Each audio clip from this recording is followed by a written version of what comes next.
रात का समय था। ठंडी हवा चल रही थी। राघव अपनी मेज पर बैठा कहानी लिख रहा था। अचानक खिड़की से एक अजीब सी रोशनी आई। ये रोशनी नीली और चमकदार थी। राघव हैरान हो गया। उसने ऐसा पहले कभी नहीं देखा था। वह उठा और खिड़की के पास गया। रोशनी तेज होती जा रही थी। उसे ऐसा लग रहा था जैसे कोई उसे बुला रहा हो। डर और उत्सुकता के मारे राघव ने बाहर जाने का फैसला किया। जैसे ही राघव बाहर निकला, रोशनी और तेज हो गई। उसे एक अजीब सी आवाज सुनाई दी। ये आवाज किसी मशीन जैसी लग रही थी, लेकिन उसमें एक अलग ही मिठास थी।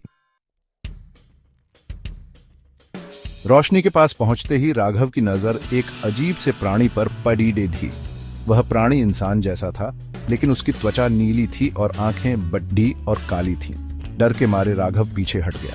डरो मत, राघव, उस प्राणी ने कहा। उसकी आवाज में एक अजीब सी शांति थी। मैं जेरॉन हूं, ग्रह X-99 से आया हूं। जेरॉन का शांत स्वभाव देखकर राघव का डर कम हुआ। उसने हिम्मत करके पूछा, तुम यहां क्या करने आए हो? जेरॉन ने बताया कि उसका ग्रह ऊर्जा संकट से जूझ रहा है।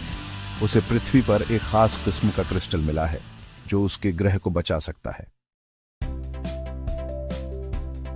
जेरॉन ने राघव को अपने ग्रह X-99 के बारे में बताया। यह ग्रह पृथ्वी से बहुत दूर था। वहां का वातावरण और जीवन शैली पृथ्वी से बिल्कुल अलग थी। उसने बताया कि X-99 ग्रह पर ऊर्जा का मुख्य स्रोत क्रिस्टल होते हैं, लेकिन कुछ समय से क्रिस्टल की शक्ति कम होती जा रही थी।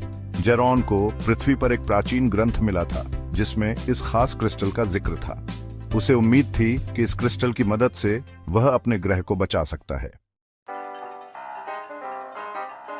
जेरॉन ने बताया कि उनके ग्रह पर ऊर्जा का संकट गहराता जा रहा है। पेड़ पौधे सूख रहे हैं, नदियां सूख गई हैं। उनके ग्रह का तापमान तेजी से बढ़ रहा है। अगर जल्द ही कुछ नहीं किया गया तो X-99 ग्रह पूरी तरह से नष्ट हो जाएगा। जेरॉन की बातें सुनकर राघव को एहसास हुआ कि यह कितनी गंभीर समस्या है। उसे जेरॉन और उसके ग्रह पर तरस आ रहा था। जेरॉन ने बताया कि क्रिस्टल हिमालय पर्वत पर एक गुप्त गुफा में है। यह गुफा बहुत खतरनाक है और वहां तक पहुंचना आसान नहीं है। राघव ने जेरॉन की मदद करने का फैसला किया। वह जानता था कि यह एक खतरनाक सफर होगा, लेकिन जेरॉन और उसके ग्रह को बचाने के लिए यह जोखिम उठाने को तैयार था। जेरॉन ने राघव को अपने अत्याधुनिक उपकरण दिखाए। इन उपकरणों की मदद से वे हिमालय के कठिन रास्तों पर भी आसानी से चल सकेंगे। हिमालय की चोटियों पर पहुंचकर ठंड हवा चलने लगी। बर्फ गिर रही थी। राघव और जेरॉन मुश्किल से चल पा रहे थे। उन्हें रास्ते में जंगली जानवरों का भी सामना करना पड़ा। एक बार तो एक हिम तेंदुए ने उन पर हमला कर दिया। जेरॉन ने अपनी लेजर गन से हवा में गोली चलाकर तेंदुए को भगाया। राघव समझ गया कि जेरॉन के पास और भी कई रहस्यमय शक्तियां हैं। बहुत कठिनाइयों के बाद वे आखिरकार गुप्त गुफा तक पहुंच गए। गुफा के अंदर एक अजीब सी चमक थी। एक चट्टान पर एक क्रिस्टल रखा हुआ था।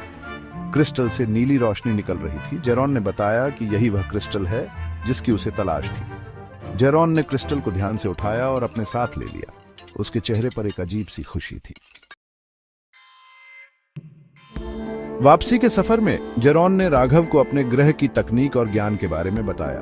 उसने राघव को एक खास उपकरण भी दिया जिससे वह जेरॉन से संपर्क कर सकता था। राघव जेरॉन की बातें ध्यान से सुन रहा था। उसे एहसास हुआ कि इस यात्रा ने उसे कितना कुछ सिखाया है।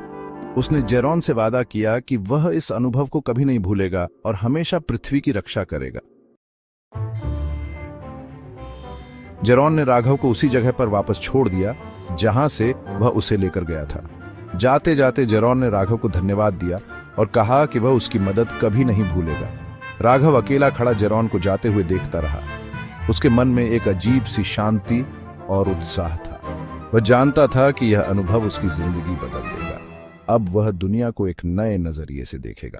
देखने के लिए धन्यवाद। अगर आपको यह वीडियो पसंद आया हो तो इसे लाइक करें। अपनी राय नीचे कमेंट्स में शेयर करें। इस वीडियो को अपने दोस्तों और परिवार के साथ शेयर करें और ज्यादा रोमांचक कंटेंट के लिए सब्सक्राइब करना न भूलें। नोटिफिकेशन बेल को जरूर दबाएं। आपके समर्थन के लिए धन्यवाद। अगले वीडियो में मिलते हैं।